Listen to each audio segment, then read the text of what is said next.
கூட்டத்தொடர் வரும் ஜூலை 20ஆம் தேதி முதல் ஆகஸ்ட் 13ஆம் தேதி வரை நடைபெறவுள்ளதாக தகவல் தெரிவிக்கின்றன.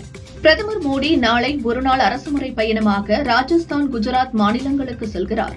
இந்த பயணத்தின் போது 1.13 லட்சம் கோடி ரூபாய் மதிப்பிலான பல்வேறு உள்கட்டமைப்பு, அதிநவீன தொழில்நுட்ப திட்டங்களை தொடங்கி வைக்கிறார். இந்தியா வழிகாட்டும் பாதையை உலகம் பின்பற்றும் என உலக நாடுகள் எழுத்துகள் வாயிலாகவும் உரை மூலமாகவும் ஒப்புக்கொண்டுள்ளன. இருப்பினும் இந்த அடித்தளத்தின் மீது முன்னேறி புகழும் வலிமையும் கொண்ட நாடாக இந்தியா மாறும்போது மட்டுமே இது சாத்தியமாகும் என RSS தலைவர் மோகன் பகவத் தெரிவித்துள்ளார். அனிதா ராதாகிருஷ்ணன் தவமிருந்தாலும், முதல்வர் விஜயின் காலில் விழுந்தாலும் தாவேகாவில் அவரை சேர்த்துக் கொள்ள மாட்டோம் என அமைச்சர் நிர்மல்குமார் தெரிவித்தார். கரூர் விவகாரம் தொடர்பாக முதல்வர் விஜய் மற்றும் அமைச்சர்கள் பேச தடை கூறி திமுக சார்பில் புதிய மனு சுப்ரீம் கோர்ட்டில் தாக்கல் செய்யப்பட்டுள்ளது. CBI விசாரணை நடைபெற்று வரும் நிலையில் முதல்வர் மற்றும் அமைச்சர்கள் பொதுவெளியில் பேச தடை கோரி RS பாரதி மனு தாக்கல் செய்துள்ளார். தனியார் பேருந்துகள் கட்டணத்தை தன்னிச்சையாக உயர்த்தியதால் மக்கள் பாதிக்கப்பட்டுள்ளனர். உடனடியாக திரும்ப பெற வேண்டும் என மார்க்சிஸ்ட் கம்யூனிஸ்ட் மாநில செயலாளர் சண்முகம் கண்டனம் தெரிவித்துள்ளார். கோவை, சேலம், மதுரை, விருதுநகர், நெல்லை உட்பட பல இடங்களில் தனியார் பேருந்துகளில் கட்டணம் உயர்த்தப்பட்டுள்ளது என்றார். சட்டசபை தேர்தலில் அதிமுக, திமுக இடையேதான் போட்டி என நினைத்து தாவேகாவை கவனிக்க தவறணும். அதன் விளைவாக இன்று அவர்கள் ஆட்சியில் இருக்கிறார்கள் என அதிமுக நிர்வாகிகள் மத்தியில் பொதுச் செயலாளர் பழனிசாமி பேசினார். தாங்கள் ஆட்சி அதிகாரத்தில் இல்லை என்பதை மறந்துவிட்டு பேசினால் இப்படிதான் நடக்கும். அனிதா ராதாகிருஷ்ணன் பேசிய பேச்சுக்கு கிடைத்த பலன்தான் இந்த கைது நடவடிக்கை என தமிழக காங்கிரஸ் தலைவர் மாணிக்கம் தாகூர் தெரிவித்தார். நான் அதிமுகவில் இருக்கிறேனா இல்லையா என்பது எனக்கே தெரியவில்லை. அதை பொதுச் செயலாளர் பழனிசாமி தான் சொல்ல வேண்டும் என முன்னாள் அமைச்சர் CV சண்முகம் தெரிவித்தார். தலைமைச் செயலகத்தில் பட்ஜெட் தயாரிப்பு குறித்து 2வது நாளாக முதல்வர் விஜய் தலைமையில் ஆலோசனை கூட்டம் நடந்தது. ஊரக வளர்ச்சித்துறை மற்றும் நெடுஞ்சாலைத்துறை அதிகாரிகளுடன் முதல்வர் விஜய் ஆலோசனை நடத்தினார். சென்னை உட்பட தமிழகம் முழுவதும் 40 இடங்களில் மாநகராட்சி மண்டல அலுவலகங்களில் லஞ்ச ஒழிப்புத்துறையினர் அதிரடி சோதனை நடத்தினர். முதல்வர் விஜயை அவதூறாக பேசிய வழக்கில் திமுக MLA அனிதா ராதாகிருஷ்ணனின் முன்ஜாமீன் மனுவை தள்ளுபடி செய்து சென்னை ஹைகோர்ட் உத்தரவிட்டது. இதையடுத்து அனிதா ராதாகிருஷ்ணன் கைதானார். MLA பதவியை ராஜினாமா செய்யச் சொல்லி தன்னை காவல்துறையினர் நிர்பந்திப்பதாக அனிதா ராதாகிருஷ்ணன் குற்றம் சாட்டினார். நான் ராஜினாமா செய்ய மாட்டேன், திமுகவில் உறுதியாக இருப்பேன் என்று அவர் தெரிவித்தார். தாவேக ஆட்சியை கவிழ்க்க 180 கோடி ரூபாய் வரை ஒதுக்கியதாகவும் ஊத்தங்கரை MLA இளையராஜாவிடம் பேரம் பேசியதாக வழக்கில் கைது செய்யப்பட்டோர் வாக்குமூலம் அளித்துள்ளனர்.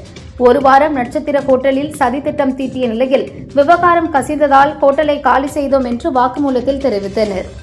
தாவேக MLAவிடம் பேரம் பேசியதாக தொடரப்பட்ட வழக்கில் செந்தில் பாலாஜியின் சகோதரர் அசோக்குமார் முன்ஜாமீன் கோரி மனு தாக்கல் செய்தார். இந்த வழக்கில் காவல்துறை பதிலளிக்க அவகாசம் கோரியதால் வழக்கை ஜூலை 6ஆம் தேதிக்கு சென்னை ஹைகோர்ட் ஒத்திவைத்தது. தாவேக MLAவிடம் பேரம் பேசியதாக கைதான 3 பேரையும் 5 நாட்களில் காவலில் எடுத்து விசாரிக்க அனுமதி கோரி சென்னை முதன்மை அமர்வு நீதிமன்றத்தில் திருவல்லிக்கேணி போலீசார் மனு தாக்கல் செய்துள்ளனர்.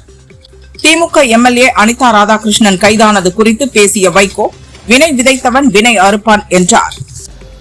முதல்வரை அவதூறாக பேசினார் என்று முன்னாள் அமைச்சர் அனிதா ராதாகிருஷ்ணனை கைது செய்துள்ளது டேக் டைவர்ஷன் அரசு என திமுக தலைவர் ஸ்டாலின் விமர்சித்துள்ளார். முதல்வர் விஜய் சினிமா ஆக்ஷன் பாணியில் போலீஸ் ராஜ்யம் நடத்தி கொண்டிருப்பதாக சாடினார். ஆணவம் அழிவிற்கு வழிவகுக்கும் என அனிதா ராதாகிருஷ்ணன் கைதுக்கு ஸ்டாலின் கண்டனம் தெரிவித்துள்ளார். பாலியல் குற்றங்கள், சட்டம் ஒழுங்கில் கவனம் செலுத்தாமல் கைது நடவடிக்கைகளில் அரசு கவனம் செலுத்துகிறது என்றார். முன்னாள் அமைச்சர் அனிதா ராதாகிருஷ்ணனை காவல்துறை கைது செய்திருப்பது வன்மையாக கண்டிக்கத்தக்கது. இதுபோன்ற அடக்குமுறைகளுக்கு எல்லாம் ஒருபோதும் திமுக அடிபணியாது என கனிமொழி MP தெரிவித்தார். கோயில்களில் நடைபெறும் முறைகேடுகள், சட்டவிரோத பணம் பெறுதல் குறித்து பொதுமக்கள் மின்னஞ்சல் மூலம் புகார் அளிக்கலாம் என அமைச்சர் ரமேஷ் தெரிவித்துள்ளார். புகார்கள் மீது நேரடி நடவடிக்கை எடுக்கப்படும் என கூறியுள்ளார். கோவையின் அடிப்படை தேவையான விமான நிலைய விரிவாக்க பணிகள் முழுமையாக நடைபெற்று வருகிறது. இம்முறை ஏர்போர்ட் நிச்சயம் விரிவுபடுத்தப்படும் என அமைச்சர் கீர்த்தனா உறுதியளித்தார்.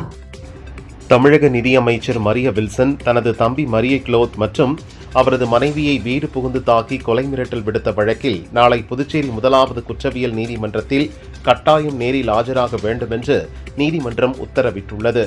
தனியார் மருத்துவக் கல்லூரிகளில் அரசு நிர்ணயித்த கட்டணத்தை 4.5 ஆண்டுகளுக்கு மட்டுமே வாங்க வேண்டும். இதுகுறித்து விசாரிக்க குழு அமைத்துள்ளோம். கூடுதல் கட்டணம் வசூலித்தால் நடவடிக்கை எடுக்கப்படும் என அமைச்சர் அருண்ராஜ் தெரிவித்தார். தமிழக வெற்றிக் கழகம் கட்சியில் கூடுதலாக 5 மாவட்ட செயலாளர்களை அக்கட்சி தலைமை நியமித்துள்ளது. இதன் வாயிலாக எந்த கட்சியிலும் இல்லாத வகையில் தாவேகவில் மாவட்ட செயலாளர்கள் எண்ணிக்கை 132ஆக உயர்ந்துள்ளது. ஆட்சியில் நடக்கும் ஊழல் முறைகேடுகளை உடனே முதல்வர் விஜய் விசாரிக்க வேண்டும். அதிகாரத்தை பயன்படுத்தி அரசு வேலைகளை விலை பேசுவோர் மீது கடும் நடவடிக்கை எடுக்க வேண்டும் என நயினார் நாகேந்திரன் வலியுறுத்தியுள்ளார். சட்டம் ஒழுங்கு முழுவதும் சீர்கெட்டுவிட்ட நிலையில் தமிழகத்தில் மக்களுக்கு பாதுகாப்பு என்ற ஒன்றே இல்லாமல் ஆகிவிட்டது என நெல்லையில் தந்தையும் அவரது 5 வயது மகனும் கொடூரமாக கொலை செய்யப்பட்டதை சுட்டிக்காட்டி கனிமொழி எம்பி விமர்சித்தார். முன்னாள் அமைச்சர் ஏவா வேலு இன்று விசாரணைக்கு ஆஜராக லஞ்ச ஒழிப்புத்துறை சம்மன் அனுப்பியிருந்தது. இந்நிலையில் அவர் சிங்கப்பூர் மருத்துவமனையில் சிகிச்சை பெற்று வருவதாக வக்கீல்கள் தெரிவித்தனர். அதிமுக முன்னாள் அமைச்சர் சி.வி. சண்முகத்திற்கு ஆயுதம் ஏந்திய போலீஸ் பாதுகாப்பு வழங்க தமிழக டிஜிபிக்கு சென்னை ஹைகோர்ட் உத்தரவிட்டுள்ளது. உயிருக்கு ஆபத்து இருப்பதாகவும் கொலை மிரட்டல் வருவதாகவும் சி.வி. சண்முகம் கோர்ட்டில் மனு தாக்கல் செய்திருந்தார். அதிமுகவின் அடிப்படை உறுப்பினர் உள்ளிட்ட அனைத்து பொறுப்புகளில் இருந்தும் விலகுவதாக வைகை செல்வன் அறிவித்துள்ளார். அதிமுகவும் தொண்டர்களும் அழிந்தால் கூட தான் மட்டும் நன்றாக இருக்க வேண்டும் என இபிஎஸ் நினைப்பதாக கூறியுள்ளார். தேர்தல் தோல்வி குறித்து அதிமுக பொதுச் செயலாளர் பழனிசாமி செங்கல்பட்டு மாவட்ட நிர்வாகிகளுடன் ஆலோசனை மேற்கொண்டு வருகிறார். தொடர்ந்து இன்று மாலை வேலூர் மாவட்ட நிர்வாகிகளுடன் ஆலோசனை நடத்துகிறார். இடைத்தேர்தல் உள்ளாட்சி தேர்தல்களில் அதிமுக வெற்றி பெற வேண்டும் என அதிமுக பொதுச் செயலாளர் பழனிசாமி பல்வேறு நிலை நிர்வாகிகளுடனான ஆலோசனையின் போது அறிவுறுத்தியதாக கூறப்படுகிறது. கட்சியில் இருந்து வெளியே செல்பவர்கள் பற்றி கவலைப்பட வேண்டாம், நான் உங்களோடு இருக்கிறேன் என கூறியுள்ளார். மாற்றுக் கட்சி எம்எல்ஏக்களை தன் பக்கம் இழுக்கும் தாவேகாவின் ஆரோக்கியமற்ற அரசியலை உணர்ந்தே தேர்தல் ஆணையம் தமிழக இடைத்தேர்தலை தற்காலிகமாக நிறுத்தியுள்ளதாக ஆர்.பி. உதயகுமார் விமர்சித்துள்ளார். இது முதல்வர் விஜய்க்கு பேரிடி என்றும் சாடினார். தாவேகா ஆட்சி 5 ஆண்டுகளுக்கு நீடிக்க வேண்டும் என்றுதான் ஆதரவு கொடுத்திருக்கிறோம். எங்கள் ஆதரவு ஜனநாயக பூர்வமானது, அரசியலானது. இந்த ஆட்சி நீடிக்க வேண்டும் என்பதுதான் தமிழ் மக்களின் விருப்பம் என இந்திய கம்யூனிஸ்ட் மாநில செயலாளர் வீரபாண்டியன் கூறினார். கரூர் விவகாரத்தில் 41 பேர் இறந்ததற்கு திமுக தான் காரணம் என அமைச்சர் ஆதவ் அர்ஜுனா கூறியது ஏற்கத்தக்கதல்ல. கூட்ட நெரிசலால் ஏற்பட்ட மரணத்திற்கு யார் காரணம் என்பதை விசாரிக்க வேண்டும் என மார்க்சிஸ்ட் கம்யூனிஸ்ட் மாநில செயலாளர் சண்முகம் தெரிவித்துள்ளார். மக்களால் தேர்ந்தெடுக்கப்பட்ட அதிமுக எம்எல்ஏக்கள் தங்களின் பதவியை ராஜினாமா செய்வது ஜனநாயகத்திற்கும் மக்களுக்கும் செய்யும் நியாயமற்ற செயல். இது நல்லதல்ல என மார்க்சிஸ்ட் கம்யூனிஸ்ட் கட்சி மாநில செயலாளர் கே. பாலகிருஷ்ணன் கண்டித்துள்ளார். மேகதாது எவ்வளவு பெரிய பிரச்சனை, ஆனால் இங்கு கட்சி மாறுகின்ற வேலையை தான் முக்கியமாக பார்க்கிறார்கள் என பாமக தலைவர் அன்புமணி கூறினார். மேகதாது அணையை கர்நாடகா கட்டிவிட்டால் தமிழகத்துக்கு நீர்வரத்து இருக்காது. தற்போது 30 ரூபாய்க்கு கிடைக்கும் அரிசி 300 உயரும் அபாய நிலை ஏற்படும் என பாமக தலைவர் அன்புமணி தெரிவித்தார். திருப்பரங்குன்றம் மலை மற்றும் அதனை சுற்றியுள்ள பகுதிகளில் முந்தைய சர்வே அளவீடுகளில் முரண்பாடுகள் இருப்பதாக அரசு தரப்பில் தெரிவிக்கப்பட்டதை அடுத்து 5 ஏக்கர் பரப்பளவை மீண்டும் அளவீடு செய்ய சென்னை ஹைகோர்ட் மதுரை கிளை 4 வார கால அவகாசம் அளித்துள்ளது. அண்மையில் நடந்த நீட் மறுதேர்வில் தவறாக கேட்கப்பட்ட கேள்விக்கு உரிய மதிப்பெண்கள் வழங்கப்படும் என தேசிய தேர்வு முகமை தெரிவித்துள்ளது. குழந்தைகள் வன்கொடுமை தொடர்பான உள்ளடக்கங்களை ஊக்குவிக்கும் கட்டண விளம்பரங்களை இன்ஸ்டாகிராமில் வெளியிட்டதாக புகார் எழுந்த நிலையில் அதன் தாய் நிறுவனமான மெட்டாவுக்கு நோட்டீஸ் அனுப்ப மத்திய அமைச்சர் அஸ்வினி வைஷ்ணவ் உத்தரவிட்டுள்ளார். பெட்ரோலில் 20% எத்தனால் கலப்பதால் வாகனங்களின் மைலேஜ் சிறிய அளவில் குறையலாம் என்று பெட்ரோலியத்துறை அமைச்சர் ஹர்தீப் சிங் பூரி தெரிவித்துள்ளார். சோதனைகள் முடிந்தபின் பெட்ரோலில் எத்தனால் கலப்பு 25% அதிகரிக்கப்படும் என்றும் கூறினார். நடப்பு ஆண்டுக்கான அமர்நாத் யாத்திரை இன்று தொடங்கியுள்ளது. இன்று முதல் அடுத்த மாதம் 28ஆம் தேதி வரை 57 நாட்கள் யாத்திரை நடைபெற உள்ளது. அயோத்தி ராமர் கோவில் காணிக்கை திருட்டு விவகாரத்துக்கு RSS முதல் முறையாக கண்டனம் தெரிவித்துள்ளது. அயோத்தி கோயில் நிர்வாக மேலாண்மையில் உள்ள குறைபாடுகளை களைய வேண்டும் என வலியுறுத்தியுள்ளது. இந்தியாவின் முக்கிய மின் கட்டமைப்பு திட்டங்களை விரைவாக செயல்படுத்தும் நோக்கில் சீனாவைச் சேர்ந்த 4 மின் உபகரண தயாரிப்பு நிறுவனங்களுக்கு 2020 எல்லை மோதலுக்கு பிறகு மத்திய நிதி அமைச்சகம் அனுமதி அளித்துள்ளது. வெனிசுலாவில் அடுத்தடுத்து ஏற்பட்ட நிலநடுக்கத்தில் சிக்கி இதுவரை 2295 பேர் உயிரிழந்துள்ளனர். இதைத் தொடர்ந்து அங்கு 7 நாட்கள் தேசிய துக்கம் அனுசரிக்கப்படுவதாக இடைக்கால அதிபர் டெல்சி ரோட்ரிக்ஸ் அறிவித்துள்ளார். ஈரான் முன்னாள் உச்ச தலைவர் அயதுல்லா அலி கமேனியின் இறுதி சடங்கில் அவரது மகனும் தற்போதைய ஈரான் உச்ச தலைவருமான முஜ்தபா கமேனி கலந்து கொள்ள மாட்டார் என தகவல் வெளியாகியுள்ளது. நடப்பு ஆண்டுக்கான அமர்நாத் யாத்திரை இன்று தொடங்கியுள்ளது. இந்நிலையில் அமர்நாத் புனித யாத்திரையின் போது இயற்கையை பாதுகாப்பது உள்ளிட்ட 5 முக்கிய விஷயங்களை பின்பற்றுமாறு பக்தர்களை மோடி வலியுறுத்தினார். கரூரில் காவல்துறையை ஏவி தங்கள் மக்களை கொன்று குவித்ததாக பேசிய அமைச்சர் ஆதவ் அர்ஜுனாவுக்கு எதிராக சுப்ரீம் கோர்ட்டில் வழக்கு தொடர திமுக முடிவெடுத்துள்ளது. 2026 மே மாதம் நடந்த CA ஃபவுண்டேஷன் தேர்வு முடிவுகள் வெளியானது. 90,217 பேர் தேர்வு எழுதியதில் 18,124 பேர், அதாவது 20.09% பேர் தேர்ச்சி பெற்றுள்ளனர். பிரதமர் மோடி ஜூலை 10ஆம் தேதி நியூசிலாந்தின் ஆக்லாந்து நகருக்கு அரசுமுறை பயணம் மேற்கொள்ள உள்ளார். கடந்த 40 ஆண்டுகளில் இந்திய பிரதமர் ஒருவர் நியூசிலாந்து செல்வது இதுவே முதல் முறை. சர்வதேச அளவில் கச்சா எண்ணெய் மற்றும் விமான எரிபொருள் விலை குறைந்ததை தொடர்ந்து ஏர் இந்தியா நிறுவனம் சர்வதேச வழித்தடங்களில் தனது விமான கட்டணத்தின் முக்கிய அங்கமான எரிபொருள் கூடுதல் கட்டணத்தை குறைத்துள்ளது. எம்எல்ஏக்கள் சுயமாக முடிவெடுத்து வேறு கட்சிக்கு செல்கின்றனர். இது குதிரை பேரம் அல்ல, பணம் கொடுத்து வாங்குவதுதான் குதிரை பேரம் என காங்கிரஸ் ராஜ்யசபா MP பிரவீன் சக்கரவர்த்தி சொன்னார். பெண்களுக்கு எதிரான குற்றங்களை தடுக்கவும் பாதுகாப்பை உறுதி செய்யவும் மேற்குவங்க அரசு துர்கா வாகினி என்ற புதிய சிறப்பு படையை பொதுமக்களின் பயன்பாட்டிற்கு கொண்டு வந்துள்ளது. இந்திய ராணுவ திறன்களை வலுப்படுத்துவதற்காக 52,000 கோடி ரூபாய் மதிப்பிலான பாதுகாப்பு உபகரணங்களை கொள்முதல் செய்ய மத்திய பாதுகாப்பு அமைச்சர் ராஜ்நாத் சிங் தலைமையிலான குழு ஒப்புதல் அளித்துள்ளது. மின்சார வாகனங்களின் பேட்டரிகளை போன் மூலம் முடக்குவதற்கு தவறாக பயன்படுத்தப்பட்ட 7 செயலிகளை உடனே நீக்க கூகுள், ஆப்பிள் நிறுவனங்களுக்கு மத்திய அரசு உத்தரவிட்டுள்ளது. இந்த செயலிகள் மூலம் ஓடிக்கொண்டிருக்கும் வாகனங்களை திடீரென ஆஃப் செய்ய முடியும் என்பதால் நடவடிக்கை. பணியாளர்களின் வருங்கால வைப்பு நிதி கணக்குகளில் 31 லட்சம் கணக்குகள் செயல்படாதவையாக உள்ளன. அவற்றில் 9,330 கோடி ரூபாய்க்கும் அதிகமான தொகை இதுவரை கோரப்படாமல் முடங்கி கிடப்பதாக மத்திய அரசு தெரிவித்துள்ளது. சிவகாசி அருகே உள்ள அரசு பள்ளியில் அமைச்சர் கீர்த்தனா ஆய்வு செய்தார். ஆங்கிலத்தை புரிந்து படிக்கும் வகையில் மாணவர்களுக்கு பாடம் எடுக்க ஆசிரியர்களுக்கு அறிவுறுத்தினார். அரசின் திட்டங்களை ஆய்வு செய்ய கவர்னருக்கு அதிகாரம் இல்லை. மக்களால் தேர்வு செய்யப்பட்ட அரசு மற்றும் உறுப்பினர்கள் மட்டுமே திட்டங்களை ஆய்வு செய்ய முடியும் என அமைச்சர் நிர்மல்குமார் கூறியுள்ளார்.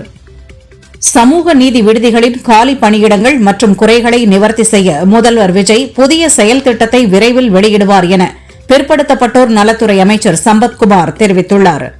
சென்னை அண்ணா அறிவாலயத்தில் காலியாக உள்ள மதுராந்தகம் தொகுதி கட்சி நிர்வாகிகளுடன் திமுக தலைவர் ஸ்டாலின் ஆலோசனை நடத்தினார். அரசு நிர்வாகத்தில் கவர்னர் தலையிடக்கூடாது, தலையிட்டால் கண்டனம் தெரிவிக்கப்படும் என அமைச்சர் நிர்மல்குமார் தெரிவித்தார். கவர்னர் தலையிடுவதை மக்கள் விரும்ப மாட்டார்கள் என்றார். முன்னாள் அமைச்சர் அனிதா ராதாகிருஷ்ணனை காவல்துறை கைது செய்திருப்பது வன்மையாக கண்டிக்கத்தக்கது. பொய் வழக்கால் திமுகவை முடக்கலாம் என்று நினைக்கும் அரசின் எண்ணம் ஒருபோதும் நிறைவேறாது என உதயநிதி தெரிவித்துள்ளார். கவர்னர் அர்லேகர் கூறியது முற்றிலும் மக்கள் நலன் சார்ந்த கருத்தை தவிர அரசியல் நோக்கம் அல்ல என தமிழிசை தெரிவித்துள்ளார். மக்கள் பிரச்சனையை சுட்டிக்காட்டிய கவர்னரை உதயநிதி, நிர்மல்குமார் உள்ளிட்டோர் விமர்சித்தது வருத்தம் அளிக்கிறது என்றார். இரு பிரிவினர் மோதல் காரணமாக கோயிலை மூடுவது அதிகாரிகளின் திறமையின்மையையே காட்டுகிறது என ஹைகோர்ட் தெரிவித்துள்ளது. வழிபாட்டுக்காக நிறுவப்படும் கோயில்களில் மக்கள் வழிபடுவதை யாரும் தடுக்க முடியாது என கூறியுள்ளது. கர்நாடக முதல்வராக சிவகுமார் பதவியேற்று 1 மாதம் ஆன நிலையில் முன்னாள் முதல்வர் சித்தராமையாவை சந்தித்து பேசினார். சென்னை ஹைகோர்ட்டில் அதிமுக கொறடா அக்ரி கிருஷ்ணமூர்த்தி, சி. விஜயபாஸ்கர் ராஜினாமா ஏற்பு விவகாரத்தில் இயந்திரத்தனமாக சபாநாயகர் செயல்பட்டுள்ளார் என மனு தாக்கல் செய்துள்ளார். சபாநாயகரின் முடிவு அரசியல் சாசனம் மற்றும் இயற்கை நியதிகளுக்கு எதிரானது. எனவே ராஜினாமா ஏற்பை ரத்து செய்ய வேண்டும் என மனு தாக்கல் செய்துள்ளார். மாற்றுக் கட்சியிலிருந்து தாவேகாவுக்கு வந்திருந்தாலும் அவர்கள் மீதான வழக்கில் எந்த சமரசமும் இல்லை. பேரம் பேசிய விவகாரத்தில் செந்தில் பாலாஜிக்கு தொடர்பு இருந்தால் கைது செய்யப்படுவார் என அமைச்சர் நிர்மல்குமார் தெரிவித்தார். தாவேகா ஆட்சி 6 மாதங்கள் கூட நீடிக்காது. இந்த ஆட்சியை நீடிக்கவும் விடமாட்டோம். தாவேகாவில் சேர என்னிடம் பேரம் பேசினார்கள். இன்று வந்த கட்சிக்கு நாங்கள் பயப்பட வேண்டுமா என அனிதா ராதாகிருஷ்ணன் தெரிவித்தார். அனிதா ராதாகிருஷ்ணனை அரசு கைது செய்தது கண்டனத்திற்குரியது. உடனடியாக விடுதலை செய்ய வேண்டும் என கிருஷ்ணசாமி தெரிவித்துள்ளார். அரசியல்வாதிகள் பேசுவதை வரிக்கு வரி ஆராயக்கூடாது. ஆட்சியாளர்களுக்கு சகிப்புத்தன்மை அவசியம் தேவை என்றார். தாவேகாவில் இணைந்தால் அமைச்சர் பதவி பெற்றுத் தருவதாக விஜயபாஸ்கர் என்னிடம் கூறினார் என OS மணியன் குற்றம் சாட்டியுள்ளார். வாரிய பதவிகள் தருவதாக கூறி அதிமுகவினரை தாவேகா இழுக்கிறது என OS மணியன் தெரிவித்துள்ளார். உள்ளாட்சி தேர்தலில் காங்கிரசுக்கு 30% இடங்கள் ஒதுக்குமாறு தாவேகாவிடம் கேட்க வேண்டும் என தமிழக காங்கிரஸ் தலைவர் மாணிக்கம் தாக்கூரிடம் கட்சி நிர்வாகிகள் வலியுறுத்தியுள்ளனர். சென்னை தலைமைச் செயலகத்தில் முதல்வர் விஜயை இலங்கை தமிழ் தேசிய மக்கள் முன்னணியின் தலைவரும் எம்பியுமான கஜேந்திரகுமார் பொன்னம்பலம் சந்தித்து பேசினார். அவர்களுடன் சமூக நீதித்துறை அமைச்சர் வன்னியரசு உடன் இருந்தார். வெள்ளை அறிக்கை வெளியிடுவதில் சிறப்பு வாய்ந்த தாவேகா முன்னாள் அமைச்சர் சி விஜயபாஸ்கரின் சொத்து மதிப்பு குறித்து வெள்ளை அறிக்கை வெளியிட வேண்டும் என OS மணியன் தெரிவித்துள்ளார். அனிதா ராதாகிருஷ்ணன் பேசிய பேச்சு யாராலும் ஏற்றுக்கொள்ள முடியாத பேச்சு என அமைச்சர் நிர்மல்குமார் தெரிவித்தார். அதற்கு அவர் மீது சட்டப்பூர்வ கடுமையான வழக்குகள் வரத்தான் செய்யும் என்றார். விழுப்புரம், கள்ளக்குறிச்சி மாவட்டங்களில் ஜூலை 6ஆம் தேதி முதல் காலி மது பாட்டில்களை சேகரிக்க மாட்டோம் என்று டாஸ்மாக் அனைத்து தொழிற்சங்கங்களின் கூட்டு நடவடிக்கை குழு அறிவித்துள்ளது. திருவள்ளூர் அருகே ஏற்பட்ட அமோனியா வாயு கசிவால் உயிரிழந்தோர் எண்ணிக்கை 18ஆக அதிகரித்தது. சென்னை ஸ்டான்லி மருத்துவமனையில் சிகிச்சை பெற்று வந்த ஒடிசாவை சேர்ந்த 22 வயது பெண் உயிரிழந்தார். தனியார் மருத்துவக் கல்லூரிகளில் மருத்துவ துணை படிப்புகளுக்கான கல்விக் கட்டணத்தை நிர்ணயம் செய்து தனியார் தொழில் கல்லூரிகளுக்கான கல்விக் கட்டண நிர்ணய குழு உத்தரவிட்டுள்ளது. கூடுதல் கட்டணம் வசூலித்தால் கல்லூரிகளின் அங்கீகாரம் ரத்து செய்யப்படும் என்றும் எச்சரித்துள்ளது. வினாத்தாள் கசிவு கண்டறியப்பட்டதை அடுத்து ஜூன் 21 நடைபெற்ற இளநிலை மருத்துவ படிப்புகளுக்கான நீட் மறுதேர்வில் சுமார் 2 லட்சம் மாணவர்கள் பங்கேற்கவில்லை என தெரியவந்துள்ளது. திருவள்ளூர் தொழிற்சாலையில் அமோனியா வாயு கசிந்து 18 பேர் உயிரிழந்த நிலையில் நாளை மற்றும் நாளை மறுநாள் அமோனியாவை பத்திரமாக அகற்ற கலெக்டர் கவிதா நடவடிக்கை எடுத்துள்ளார். தொழிற்சாலையை சுற்றி 500 மீட்டர் பகுதி தடை செய்யப்பட்ட பகுதியாக அறிவிக்கப்பட்டுள்ளது. கோவை, நீலகிரி, தேனி ஆகிய மாவட்டங்களில் இன்று ஓரிரு இடங்களில் கனமழைக்கு வாய்ப்பு என வானிலை ஆய்வு மையம் தெரிவித்துள்ளது. தங்கம் விலை சவரனுக்கு ரூபாய் 1200 உயர்ந்து ஒரு சவரன் ரூபாய் 1,09,600க்கு விற்பனையாகிறது. கிராமுக்கு ரூபாய் 150 உயர்ந்து ஒரு கிராம் ரூபாய் 13,700க்கு விற்கப்படுகிறது. வெள்ளி விலை கிராமுக்கு ரூபாய் 5 உயர்ந்து ஒரு கிராம் ரூபாய் 260க்கு விற்பனை செய்யப்படுகிறது. காமராஜரின் 124வது பிறந்த நாளை முன்னிட்டு கன்னியாகுமரி மாவட்ட அணைகளில் இருந்து நாடார் மகாஜன மகளிர் சேனை சார்பில் புனித நீர் எடுத்து விருதுநகர் கொண்டு செல்லும் நிகழ்ச்சி தமிழ்நாடு நாடார் மகாஜன சங்க பொதுச் செயலாளர் கரிகோல் ராஜ் தலைமையில் துவங்கியது. முதல்வர் விஜய் வரும் 10ஆம் தேதி கரூரில் அரசு சார்பில் நடக்கும் நிகழ்ச்சியில் கலந்து கொண்டு நலத்திட்ட உதவிகள் வழங்க இருப்பதாக அம்மாவட்ட கலெக்டர் முத்துக்குமரன் தெரிவித்தார். தமிழகத்தில் இன்று 41 அரசு அலுவலகங்களில் லஞ்ச ஒழிப்பு போலீசார் நடத்திய சோதனையில் கணக்கில் வராத ரூபாய் 31 லட்சம் பணம் பறிமுதல் செய்யப்பட்டது. ஆன்லைன் மூலம் ரூபாய் 26 லட்சம் பரிவர்த்தனை செய்யப்பட்டது கண்டுபிடிக்கப்பட்டுள்ளது. தமிழகத்தில் இன்று கோவை, நீலகிரி, கன்னியாகுமரி ஆகிய மாவட்டங்களில் இடி, மின்னல் மற்றும் பலத்த காற்றுடன் கனமழை பெய்யக்கூடும் என வானிலை ஆய்வு மையம் தெரிவித்துள்ளது. பசிபிக் பெருங்கடலின் மேற்பரப்பு வெப்பநிலையை அதிகரிக்க செய்யும் எல் நினோ காலநிலை நிகழ்வு அதிகாரப்பூர்வமாக தொடங்கிவிட்டதாக உலக வானிலை அமைப்பு அறிவித்துள்ளது. இதனால் உலகெங்கும் வெப்பநிலை வழக்கத்தை விட கணிசமாக அதிகரிக்கும் என்று எச்சரிக்கப்பட்டுள்ளது. கோவை தமிழ்நாடு வேளாண்மை பல்கலைக்கழகத்தின் இளங்கலை மாணவர் சேர்க்கை 2026 தரவரிசை பட்டியலை வேளாண்மைத்துறை அமைச்சர் வினோத் வெளியிட்டார். இதில் மாநில அளவில் முதல் 10 இடங்களில் 6 பெண்கள், 2 பேர் 200க்கு 200 பெற்றுள்ளனர். மேற்கு தொடர்ச்சி மலையில் பெய்து வரும் கனமழை காரணமாக அருவியில் வெள்ளப்பெருக்கு ஏற்பட்டுள்ளதால் பொதுமக்களின் பாதுகாப்பு கருதி கோவை குற்றாலம் சுழல் சுற்றுலா இன்று முதல் தற்காலிகமாக மூடப்படுவதாக போலுவாம்பட்டி வனச்சரகம் அறிவித்துள்ளது. தென்மேற்கு பருவமழை காரணமாக பல வடமாநிலங்களில் கனமழை கொட்டி தீர்க்கிறது. மும்பையின் முக்கிய சாலைகள் குளம் போல் மாறின. டெல்லி, மகாராஷ்டிரா, கோவா, கொங்கன், தெற்கு குஜராத் மற்றும் மத்திய இந்தியாவின் சில பகுதிகளில் அடுத்த சில நாட்களுக்கு மிக கனமழை தொடரும் என வானிலை ஆய்வு மையம் தெரிவித்துள்ளது.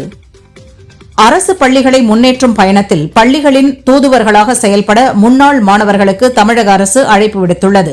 ஏற்கனவே 26,221 முன்னாள் மாணவர்கள் தூதுவர்களாக செயல்பட விருப்பம் தெரிவித்துள்ளனர். தஞ்சை கலெக்டர் அலுவலகத்தில் அமைச்சர்கள் வினோத் மற்றும் ஷாஜஹான் தலைமையில் நடந்த விவசாயிகள் கருத்து கேட்பு கூட்டத்தில் ஒரு மாவட்டத்திற்கு 5 விவசாயிகள் பேச அனுமதி வழங்க கோரி விவசாயிகள் வாக்குவாதத்தில் ஈடுபட்டனர். பெரம்பலூர் மாவட்டம் ஆலந்தூர் கொளத்தூர் சிவாலயத்தில் சோழர் கால படைப்பு சிற்பம் கல்வெட்டுகள் கண்டெடுக்கப்பட்டுள்ளது. இது முதலாம் ராஜராஜ சோழன் மற்றும் அவனுடைய தேவி ஆகியோரது சிற்றுருவச் சிற்பம் என ஆய்வாளர்கள் கூறினர். நெல்லை அருகே தனியார் மறுவாழ்வு மையத்தில் 17 வயது சிறுவன் இறந்த விவகாரத்தில் விக்ரமசிங்கபுரம் போலீசார் தீவிர விசாரணை நடத்தி வருகின்றனர். பைக் கேட்டு அடம் பிடித்ததால் மறுவாழ்வு மையத்தில் சேர்க்கப்பட்ட மகனை மறுவாழ்வு மையத்தில் தாக்கியதாக தந்தை புகார் அளித்துள்ளார். விழுப்புரம் மாவட்டம் செஞ்சி அரசு பள்ளியில் காலாவதியான சாக்லேட் சாப்பிட்ட மாணவர்கள் வாந்தி மற்றும் வயிற்றுவலி காரணமாக அரசு மருத்துவமனையில் சிகிச்சைக்காக அனுமதிக்கப்பட்டனர். போலீசார் விசாரிக்கின்றனர். கால்நடைகளை சாலைகளில் விடும் நபர்கள் மீது கடும் நடவடிக்கை எடுக்கப்படும் என தமிழக அரசு ஹைகோர்ட் மதுரை கிளையில் தெரிவித்தது. திருவள்ளூர் அமோனியா கசிவு விவகாரத்தில் ஆலை உரிமையாளர்கள் 2 பேர் உட்பட 4 பேரின் ஜாமீன் மனுக்களை கோர்ட் தள்ளுபடி செய்தது. அமைச்சர் ஆதவ் அர்ஜுனா விவசாயிகளை இழிவுபடுத்தி பேசியதாக கூறி தருமபுரி மாவட்டம் அரூரில் விவசாயிகள் அரை நிர்வாண போராட்டத்தில் ஈடுபட்டனர். அமைச்சர் உடனடியாக விவசாயிகளிடம் பொது மன்னிப்பு கேட்க வேண்டும் என்றனர். முன்னாள் திமுக அமைச்சர் அனிதா ராதாகிருஷ்ணனை கைது செய்ததற்கு எதிர்ப்பு தெரிவித்து ஆதரவாக மாவட்ட காவல் கண்காணிப்பாளர் அலுவலகத்தை முற்றுகையிட்டு போராடிய திமுகவினரை போலீசார் கைது செய்தனர். தமிழகம் முழுவதும் உள்ள இ-சேவை மையங்கள் மற்றும் பொது சேவை மையங்களை மாவட்ட கலெக்டர்கள் ஆய்வு செய்ய வேண்டும். பொதுமக்களுக்கு இ-சேவை மையங்கள் மூலம் விரைவாக சான்றிதழ் கிடைப்பதை உறுதி செய்ய தமிழக அரசு உத்தரவிட்டுள்ளது. தேனி மாவட்டம் பெரியகுளம் ஸ்ரீ சோனைமுத்து கருப்பசாமி கோயில் கும்பாபிஷேகம் விமரிசையாக நடந்தது. திரளான பக்தர்கள் கலந்து கொண்டனர். வேலூர் ஸ்ரீ ஜலகண்டேஸ்வரர் கோயிலில் சங்கடஹர சதுர்த்தியை முன்னிட்டு ஸ்ரீ விநாயக பெருமான் வெள்ளி கவசத்தில் எழுந்தருளினார். திருச்சி உறையூர் வெக்காளியம்மன் கோயிலில் ஆனி மாதம் 3வது வெள்ளிக்கிழமையை முன்னிட்டு காய்கனி அலங்காரத்தில் அம்மன் பக்தர்களுக்கு காட்சியளித்தார். தேனி ஸ்ரீ பெத்தாட்சி விநாயகர் கோயிலில் சங்கடஹர சதுர்த்தியை முன்னிட்டு விநாயகருக்கு சிறப்பு அபிஷேக அலங்கார ஆராதனை நடைபெற்றது. விநாயக பெருமான் அருகம்புல் அலங்காரத்தில் எழுந்தருளினார். உலகக்கோப்பை கால்பந்து தொடரில் அல்ஜீரியாவை வீழ்த்தி அடுத்த சுற்றுக்கு முன்னேறியது சுவிட்சர்லாந்து 2-0 என்ற கோல் கணக்கில் வெற்றி பெற்றது. உலகக்கோப்பை கால்பந்து தொடரில் ஆஸ்திரியாவை வீழ்த்தி ஸ்பெயின் அணி அடுத்த சுற்றுக்கு முன்னேறியது. 3-0 என்ற கோல் கணக்கில் வெற்றி பெற்று அசத்தியது. உலகக்கோப்பை கால்பந்து தொடரில் குரேஷியாவை 2-1 என்ற கோல் கணக்கில் வீழ்த்தி போர்ச்சுகல் அணி வெற்றி பெற்று காலிறுதி முந்தைய சுற்றுக்கு தகுதி பெற்றது. மாணவர்கள் மூளைக்கு வேலை மற்றும் ஞாபக சக்தியை அளிக்கும் செஸ் போட்டியை அனைவரும் கற்க வேண்டும் என செஸ் சாம்பியன் ஆனந்த் வலியுறுத்தியுள்ளார். அதன் மூலம் ஒரு நல்ல எதிர்காலம் அமையும், மேலும் செஸ் ஜாம்பவான்கள் உருவாக வாய்ப்பு கிடைக்கும் என்றார். எல் நீனோ காலநிலை மாற்றம் இம்மாதம் முதல் வலுப்பெறும். அடுத்த சில மாதங்களில் மிக கடுமையாக வெப்ப அலைகளும் வழக்கத்திற்கு மாறான தீவிர வானிலை மாற்றங்களும் ஏற்பட வாய்ப்புள்ளதாக உலக வானிலை அமைப்பு எச்சரித்துள்ளது. இயக்குனர் பாக்யராஜ் ஜூன் 27 மாரடைப்பால் காலமானார். அரசு மரியாதையுடன் அவரது உடல் தகனம் செய்யப்பட்டது. முன்னதாக அவரது 2 கண்கள் தானமாக பெறப்பட்டன. தற்போது அவரின் கண்கள் இருவருக்கு பொருத்தப்பட்டுள்ளன. திங்களன்று ஒருவருக்கு 1 கண்ணும் நேற்று இன்னொருவருக்கு 1 கண்ணும் பொருத்தப்பட்டுள்ளது. இதன் மூலம் 2 பேரின் வாழ்வில் ஒளியேற்றி வைத்துள்ளார் பாக்யராஜ். தமிழில் நூற்றுக்கணக்கான வேடங்களில் காமெடி வேடத்தில் நடித்தவர் பவா லட்சுமணன். சமீப காலமாக உடல்நல பிரச்சனையால் அவதிப்படுகிறார். நீரிழிவு நோய் தாக்கத்தால் அவரது காலில் 3 விரல்கள் அகற்றப்பட்டுள்ளன. பட வாய்ப்பும் இல்லாததால் வீட்டு வாடகை கூட கட்ட முடியாத சூழலில் வீட்டை விட்டு வெளியேறும் சூழல். நடிகர்கள் ஜீவா, பாலா, லெஜண்ட் சரவணன் உள்ளிட்டோர் உதவினர். இவரின் நிலையை உணர்ந்து அமைச்சர் ராஜ்மோகன் எம்எல்ஏக்கள் தங்கும் விடுதியில் தங்க ஏற்பாடு செய்துள்ளார். விரைவில் அவரை ஒரு வீட்டில் குடியமர்த்தி வைக்கவும் மருத்துவ சிகிச்சையும் மேற்கொள்ள உதவுவதாக அமைச்சர் தெரிவித்துள்ளார். அம்மா என அழைக்கப்படும் மலையாள நடிகர் சங்கத்தின் தலைவராக நடிகை ஸ்வேதா மேனன் இருந்தார். சங்கத்தில் நிலவிய பல்வேறு பிரச்சனையால் சமீபத்தில் தனது பதவியை ராஜினாமா செய்வதாக அறிவித்தார். இதையடுத்து கேரள அரசால் நடிகர் ரமேஷ் பிஷாரடி தலைமையில் தற்காலிக நிர்வாக குழு அமைக்கப்பட்டது.